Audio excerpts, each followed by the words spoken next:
Soyez bénis ce matin de dimanche au nom de Jésus-Christ de Nazareth. Nous bénissons notre Seigneur, notre Dieu, notre Roi, notre Père pour l'immensité de son amour, pour son amour sans limite, pour son amour qui est large, qui est long, qui est profond, qui est élevé. Nous bénissons son Saint-Nom pour son amour qui est magnifique, qui est excellent, car il nous a aimés avant même la fondation du monde. Il nous a aimés tel que nous sommes.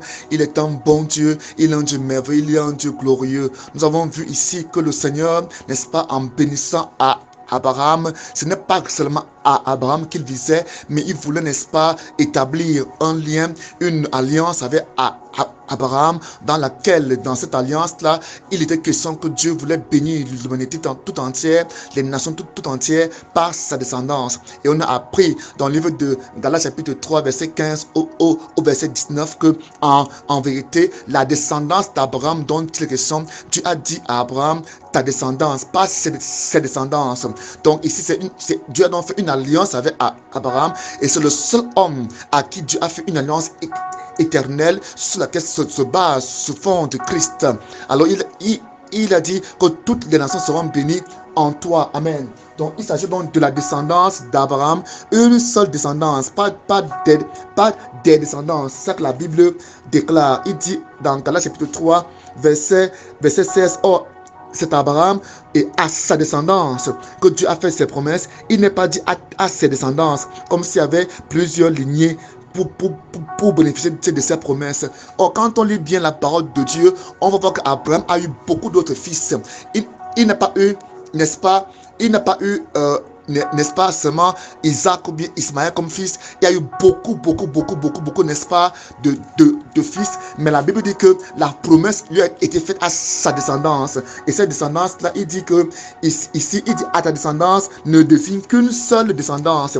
Et ici, au verset 18, la Bible dit que cette descendance-là, c'est Christ. Donc, Jésus-Christ est donc la descendance selon la promesse. Parce que Dieu a dit à Abraham, cette descendance est selon ta promesse. Ce n'est pas selon la lignée humaine, selon la lignée qui dépend du sang. Voilà pourquoi il dit dans Jean chapitre 1, verset 12, que la naissance en Dieu ne dépend pas de la volonté de la chair au bien du sang. Donc ce n'est pas par une volonté humaine que nous naissons de Dieu, que nous naissons de nouveau, ou bien que nous devenons héritiers de Dieu, mais ce n'est pas la foi. C'est pas la foi en Christ. C'est pas la foi en Christ. Donc, la descendance d'Abraham, c'est qui? C'est Christ. La descendance d'Abraham, c'est qui? C'est Christ. Donc, c'est en Christ que Dieu a fait toutes les promesses. C'est ce que nous dit Paul dans Romains chapitre 8, verset 16. Paul dit que les promesses faites à Abraham, à sa descendance, il s'agit de Christ. Il s'agit de Jésus. Donc, désormais, que ce soit Israël ou bien que ce soit toutes les nations de la terre, c'est en Christ que nous avons accès à toutes les bénédictions d'Abraham. Ce n'est pas en Moïse, ce n'est pas en quiconque, c'est en Christ que nous avons, n'est-ce pas, les bénédictions. Si on peut même mettre le mot Abraham, c'est parce que c'est avec Abraham que Dieu a établi l'alliance, la promesse, et Abraham a marché avec Dieu par la foi. Mais notre bénédiction est véritablement logée en Christ. C'est en Christ que tu es béni, c'est en Christ que tu es héritier, c'est en Christ que tu es co-héritier avec Christ. Donc ta vie n'est pas dépendante des choses terrestres. Ta naissance naturelle terrestre n'a aucune implication sur ta vie céleste. Donc là où tu es là, tu as une double identité. Ta première identité est céleste. Elle est antérieure à ton identité terrestre. Elle est antérieure à ton identité terrestre. Donc ta vie en Dieu est antérieure à la création et antérieure à ta vie physique. Donc ta vie physique ne peut pas influencer réellement ta bénédiction spirituelle, mais c'est plutôt ta bénédiction spirituelle en Christ qui doit se matérialiser sur le plan physique au travers de ta foi. Alors ce matin, sache que l'environnement est soumis à toi, ton environnement est soumis à toi, est soumis à ta déclaration, est soumis à tes déclarations, à ta parole. Voilà aussi pourquoi ta bouche est une bouche sainte. C'est une bouche sainte. Ce ne sont pas n'importe quelle parole qui doit sortir de ta bouche.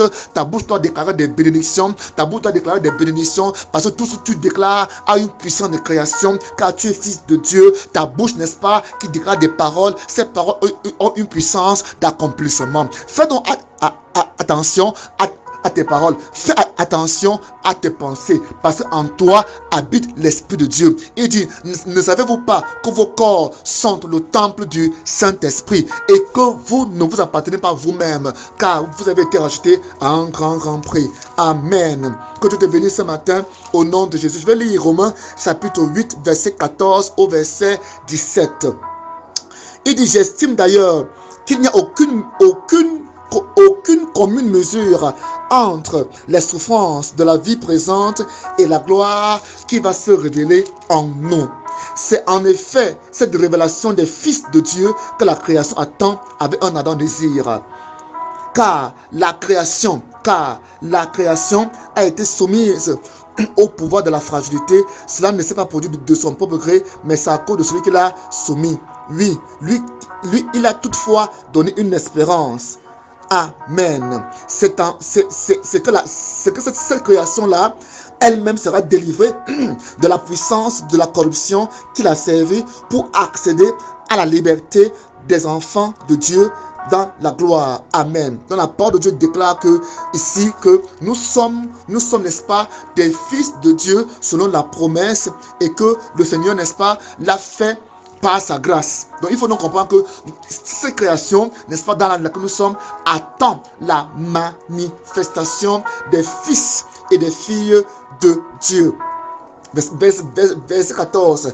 Car ceux qui sont conduits par l'Esprit de Dieu sont fils de Dieu. Ceux qui sont conduits par l'Esprit de Dieu sont fils de Dieu. Que veut dire être conduit par l'Esprit de Dieu? C'est se remettre en Dieu dans tout ce qu'on fait. C'est mettre Dieu en priorité dans ta vie. C'est se remettre en Dieu pour toutes tes actions, tes promesses. Ne rien faire sans te confier en Dieu. C'est ça, être conduit par l'Esprit de Dieu. C'est se remettre en Dieu en toutes choses. C'est écouter Dieu. C'est toujours aller vers lui. Même dans les moindres détails de ce que tu fais, parce que c'est ton Père et son esprit habite en toi. Donc tu dois comprendre que ta vie dépend de lui. Tu ne peux pas être indépendant, parce que si tu es indépendant, la Bible dit que le monde entier est sous la puissance du malin, est sous la puissance de Satan. Donc si tu sors du contrôle du Père, si tu sors de l'esprit du Père, tu te retrouveras directement dans l'esprit du monde. Tu te retrouveras directement en train de t'oppresser, en train d'être oppressé par les démons, par les esprits sataniques, parce qu'ils savent qui tu es. Ils te voient réellement, ils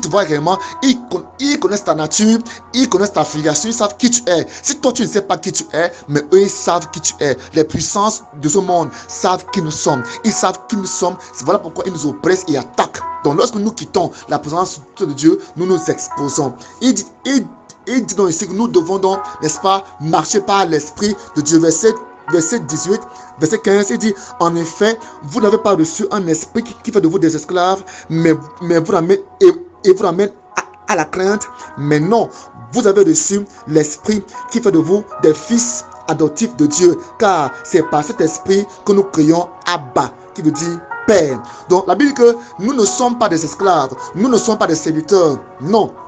Mais l'esprit que nous avons reçu, c'est l'esprit de la bénédiction. C'est l'esprit du Père qui vient sceller cette bénédiction par sa présence. Et c'est par cet esprit qu'on peut dire à Dieu Père, qu'on peut lever les mains et appeler Dieu Père. Donc nous pouvons, n'est-ce pas, nous exprimer avec Dieu, à Dieu. Nous pouvons parler à Dieu en l'appelant Père par le Saint-Esprit qui nous convainc que nous sommes des fils et des filles de Dieu. L'Esprit lui-même rend témoignage à notre esprit que nous sommes des enfants de Dieu. Verset 17. Puisque donc nous sommes enfants de Dieu, nous sommes aussi des héritiers. Nous sommes des héritiers. Donc un enfant de Dieu, c'est un héritier. C'est ce que dit Romains chapitre 8.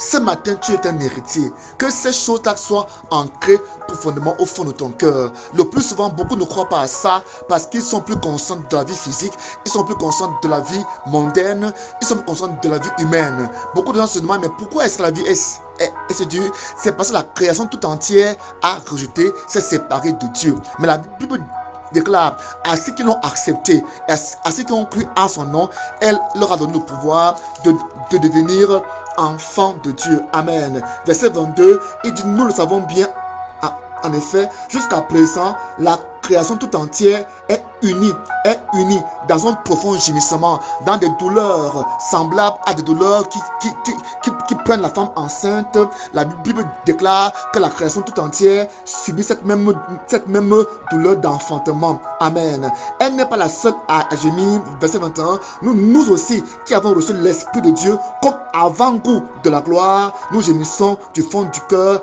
en attendant d'être pleinement établis dans notre condition de fils adoptif de Dieu quand notre corps sera délivré. Voilà la parole de Dieu qui te montre que sur cette terre, tu manifestes déjà un acompte. Tu as déjà un acompte de ton véritable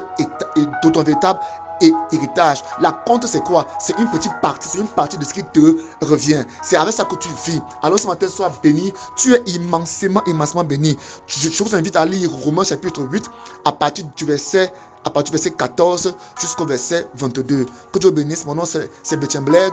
Mon contact appel WhatsApp sur le plus 237 6 78 98 98 31. Soyez bénis.